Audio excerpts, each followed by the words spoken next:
സൂര്യനാഥം ഭാരത പൗരനായി പറയുന്നത്.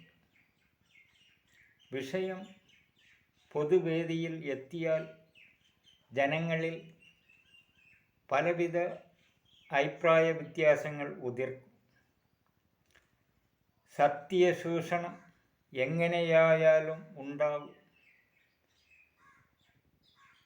ഇതിൽ അന്നും ഇന്നും ആർക്കും എതിരല്ലാതെ സത്യം മനസ്സിലാക്കിയവർക്ക് ഓലക്കുറിപ്പുകൾ ഇന്നും നിലകൊള്ളുന്നത്.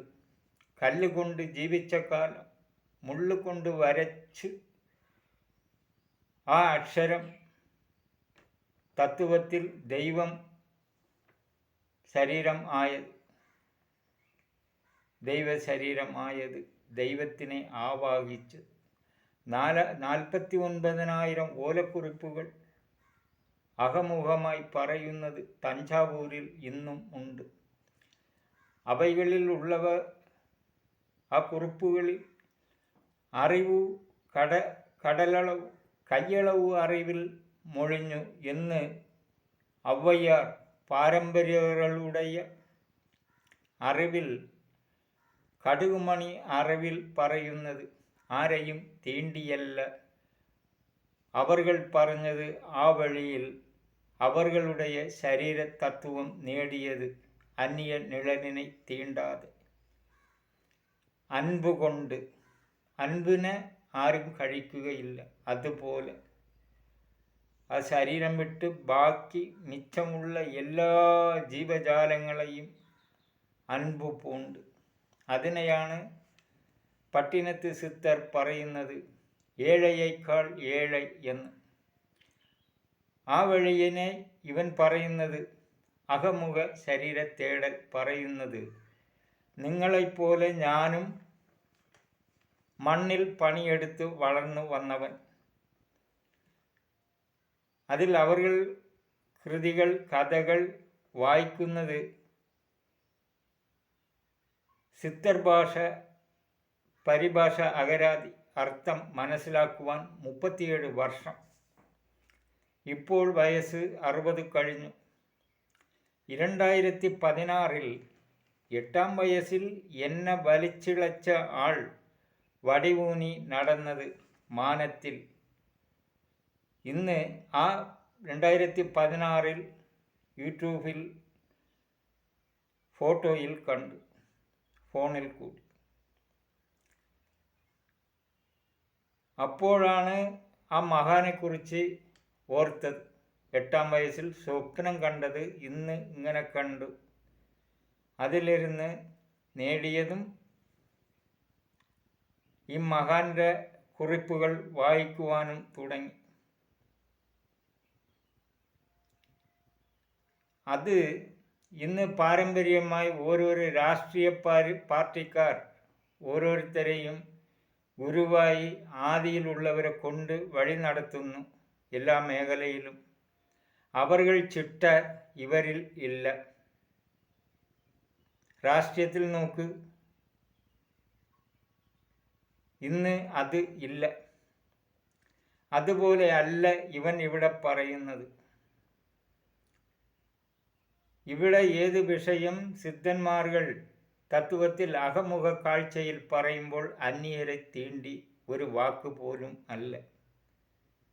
അവിടെ എഴുതി വച്ചത് അതാണ്. ശരീരം അഹമുഖ കാഴ്ച.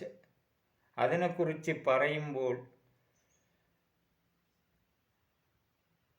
ഇവർകൾ വഴിയിൽ അവർകൾ അന്യരെ തീണ്ടിയില്ലേ. എന്നാൽ ഞാൻ തീണ്ടിപ്പറയുന്നത് ശരിയല്ല. അപ്പോൾ ശരീരതത്വവും പറയണം. അത് പണച്ചാക്ക് കിട്ടുവാനല്ല. ഇങ്ങനെ എൻ്റെ അറിവ് നിങ്ങളിൽ പകരുന്നത് ആരെയും തീണ്ടുവാൻ അല്ല. ഏത് മതക്കാരും ആകാം. ഇവിടെ ഒരു വാക്ക് പറയുന്നത് ലോകത്തിൽ കൊണ്ട് പറയാം. സത്യമാണ്. സത്യം എല്ലാവർക്കും അറിയുകയില്ല. ഇന്ന് സത്യം എന്ന വാക്കിൻ്റെ വില ആരിലും ഇല്ല. അങ്ങനെ ഇരിക്കെ ഇവിടെ പറയുന്നു 1700-കളിൽ അവസാനം നടന്നത്. കല്യാണം കഴിക്കുവാൻ വീട്ടുകാർ മകനുക്ക് പെണ്ണ് നോക്കി ഉറപ്പിച്ചു. മകൻ പെണ്ണിനോട് പറഞ്ഞത് കേൾക്കാം. തമിഴാണ്, മുസ്ലിമാണ്.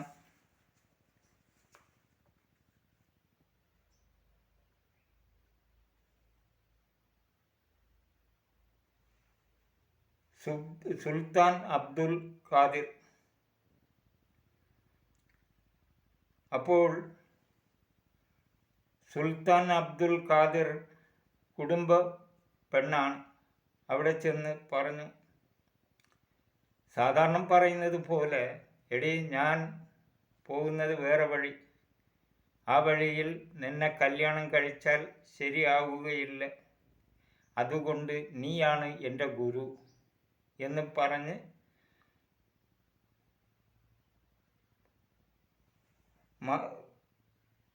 സ്വന്തം നെഞ്ചിനോട് പറയുന്നു.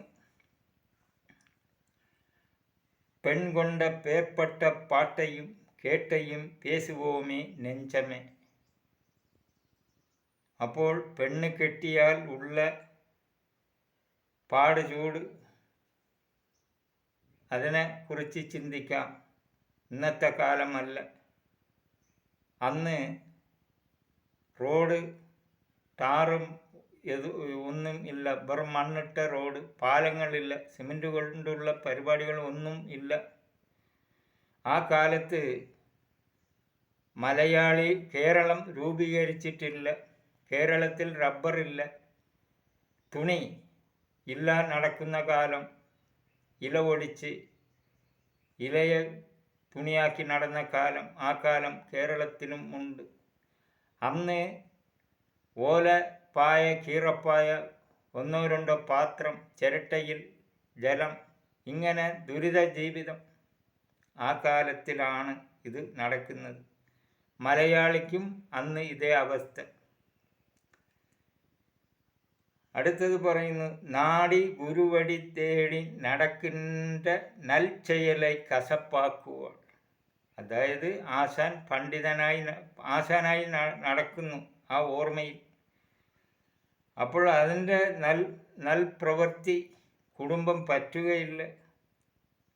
അങ്ങനെ ഇവളെ കെട്ടിയാൽ കയ്പാക്കും, കയ്പങ്ങ തിന്നുന്ന പോലെ ജീവിതം തുപ്പേണ്ടി വരും, കയ്പങ്ങ കടിച്ചാൽ തുപ്പുന്നത് പോലെ. അടുത്തത്, എങ്കും ഓടിത്തിരിந்து അലൈந்து പണങ്ങൾ ഒരു കാലെ തേടണ്ട് താക്കുവാൾ.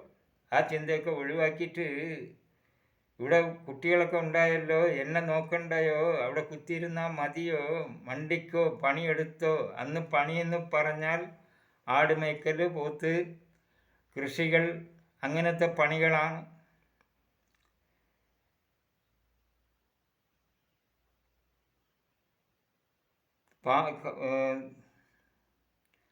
അവൾ தேடும் பொருளை காணில் உமக்கெதிர் தேசத்தில் யார் என்று தூக்குவாள்.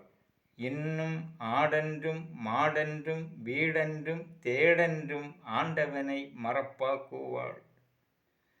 അപ്പോൾ കല്യാണം കഴിഞ്ഞാൽ കുടുംബം, കുട്ടികൾ, വീട്, മന, സ്ഥലം, ആട്. അന്ന് ആട് മാടുകളാണ് കൂടുതലും വളർത്തുന്നത്. അത് വേണം എന്ന് ദൈവത്തിൻ്റെ മറപ്പ് ഒഴിവാകും. എങ്ങനെ തൊഴുതാലും തൊഴൽ ശരിയാവില്ല. ഇന്ന് നാം ലോകത്ത് തൊഴുന്നുണ്ട്. ഇതൊന്നും മനസ്സിലാക്കുക, ഭക്തി എങ്ങനെയായി എന്നുള്ളത്. മതപണ്ഡിതന്മാരും ഇതിനനുസരിച്ച് പറയുക വേണം.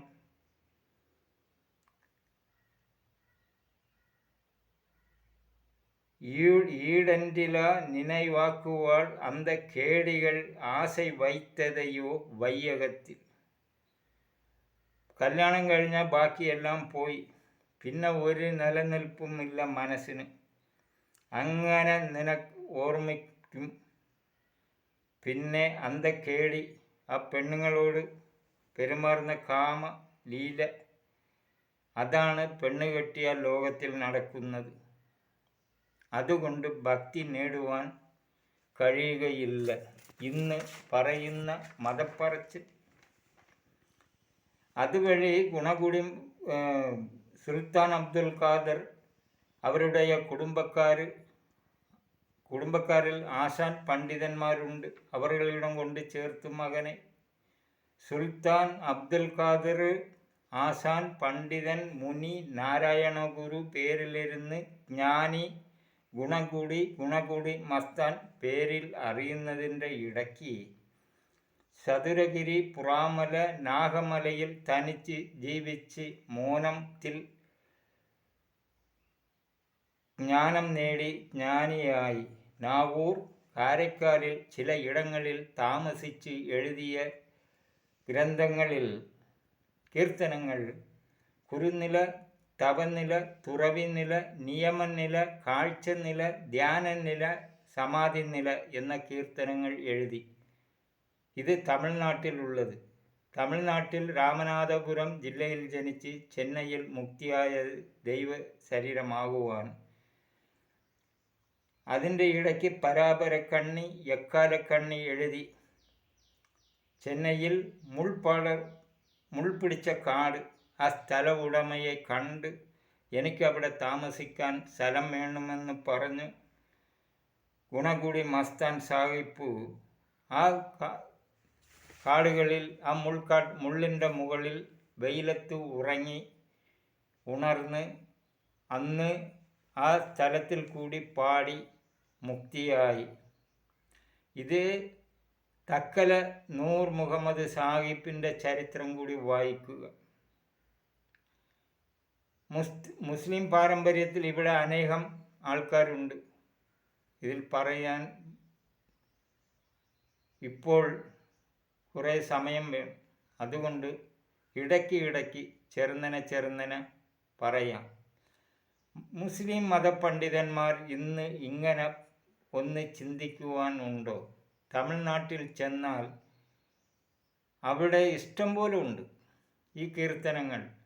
മലയാളത്തിലുണ്ട് മുസ്ലിം രാമായണം. മൊയ്തീൻ കുട്ടി വൈദ്യരുടെ കീർത്തനങ്ങൾ കൂടി വായിച്ചാൽ ഇതിൻ്റെ സത്ത അകമുഖ കാഴ്ച.